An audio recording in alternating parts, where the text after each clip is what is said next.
So right, this is Coach AI. Ito yung tutorial natin sa paglagay ng watermark at pagdagdag nung product clip natin, yung mga Doride na bola o kaya kahit anong product yan. So nakagawa na ako ng product clip, yung sinend ko sa inyo.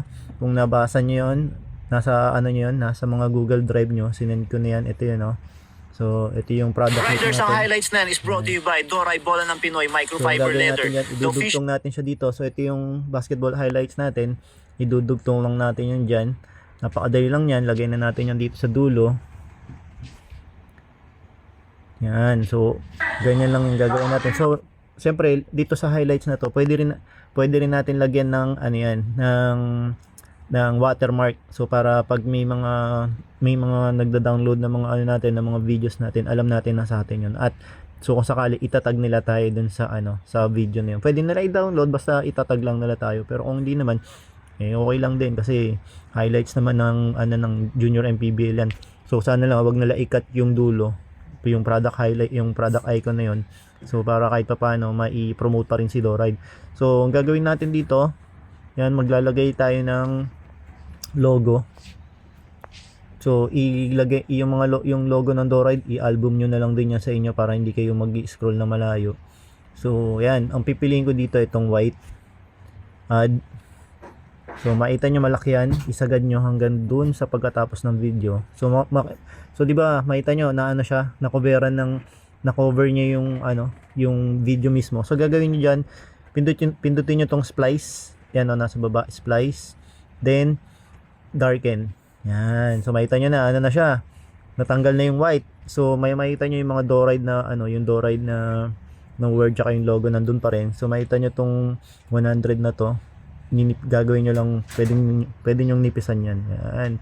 Siguro hanggang 20-25 yan. So habang naglalaro yan, nandyan lang yung logo. Ayan. So medyo mataas, pangit. Baba natin ng konti para hindi na coveran yung subject natin. Yan, play na. So ang tagal yung highlights nito.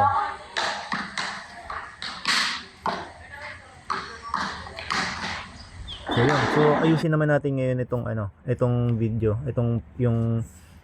yung mga subject natin. So makita ninyo hindi nakagitna. Gigitna natin yan, madali lang yan. So makita nyo tong plus sign dito. Ayan, tanggalin muna natin. Tanggalin ko muna to Yan. Click nyo tong plus sign na to. Then i-drag nyo yung video. Drag nyo yung video dun sa pinaka subject. So sino yung pinaka gagawa ng highlights. Yan. Then sundan nyo lang. So pag gumalaw siya, drag nyo ulit na ganon yung subject. Yan. So mamaya gagalaw din yan. So yun, tapos sundan nyo yung bola. Pumasok yung bola, fade away na gan. So sagad na pala yun. Bang. Okay, so yun. So medyo maiksi. Pwede nating i-slow mo natin yan. So pag sa slow mo dito kayo sa curve, wag kayo dun sa wag dito sa normal, dito lang kayo sa curve para ma-adjust ninyo yung pinaka highlights na galaw. So halimbawa ito. Yan. Pumibot.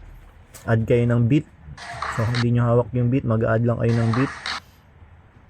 Then baba nyo to. Mag-i-slow mo na yan doon. Alright. So yan na, poging-pogi na ako dyan, di ba? Oh, fade away, one-legged shot. So pag okay na yun, play natin.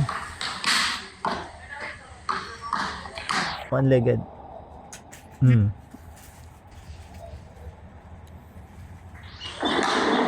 Bang. So tapos biglang papasok to. Tapos gawa na lang ng transition dito.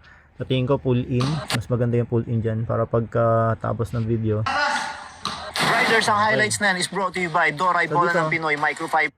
So dito sa sa clip na to, kahit di nyo nalagyan ng watermark kasi nandiyan na mismo yung Doride. So Bola ng Pinoy Microfiber Leather. Pinopromote na mismo ng bola yung video. So hindi na natin kailangan ng watermark diyan. So yung watermark naman para lang sa security o kaya sa pagda-download para hindi manakaw yung video. Pero yun sa atin pwede naman natin ipanakaw yun kasi brand tayo. So para mas sumikat yung bola, okay lang sa atin yun. Pero okay, maganda nandiyan pa rin, 'di ba? basketball star. Gusto mo rin maranasan ang kalidad nito? I-click ang product icon at dadali ka nun sa shop namin. O kaya nasa comment section and description. So ano pa hinihintay nyo? Kita-kits sa court and I'm bounce out. Okay, so yun. Pero dito, yung gamit ko kasing dapat ang ipopromote kong bola dito, yung gamit ko kasing bola dito, yung Doride bola ng bayan. So, mas maganda yung end clip na product is yung Doride bola ng bayan mismo. So, yung mga junior MPBL na video nyo, ito yung i-connect nyo. Yung Doride bola ng Pinoy na microfiber. So, lahat yan. So, napakarami yung video. Si Kim tsaka si Janjan, napakarami yung video. I-connect clip, kuha kayo ng clip, highlights, then ito, end product clip ulit. So, puro ganun pa ulit-ulit. Then, pag na-edit nyo na, i-post nyo na, escape. So, napakarami yung video dyan. Gagawin nyo, schedule post lang. Huwag kayong magpo-post ng sunod-sunod. So, pwede yan. Pagka-edit ninyo, post nyo na agad. Tapos, siguro lagyan nyo ng time interval, mga 30 minutes o kaya 1 hour. Pwede yan. 24 na videos sa loob ng 24 hours. Every hour, magpo-post na ganyan. So, okay lang yun.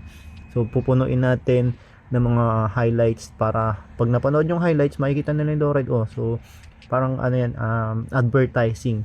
So, ganun yung mangyayari dyan. Mas maraming beses nila mapapanood yung Doride, mas malaki yung chance na magkaroon sila ng interest para i-check out ito. So, yun lang. Hanggang dito lang ang video. So, kung di pa kayo nakasubscribe dito sa video, please do subscribe sa mga gustong pumasok as affiliate marketing or reseller ng Doride ng mga bola. Please DM us or comment dito lang sa video na to, and I'm bounce out. So ayun, pagkatapos pala ng video, i-export nyo muna pala. Nakalimutan ko, export. Pagka-export nyan, so mabilis lang kasi pag less than 1 minute, mabilis lang yan. Okay na yan, so ready to post na. Post nyo na dito sa inyong, pwede nyo na i-post sa mga pages nyo. So ako dito ko ipopost sa dito sa profile ko. So yan, last ulit, Jacob. Tapos add product, since nalagay natin yung Doride microfiber nandun sa video mismo, yan pwede yan, hindi yan madidelete. So okay na yan. Pwede maglagay ng mga hashtag dito sa Facebook, pwede maglagay ng hashtag sa YouTube hindi pwede maglagay ng hashtag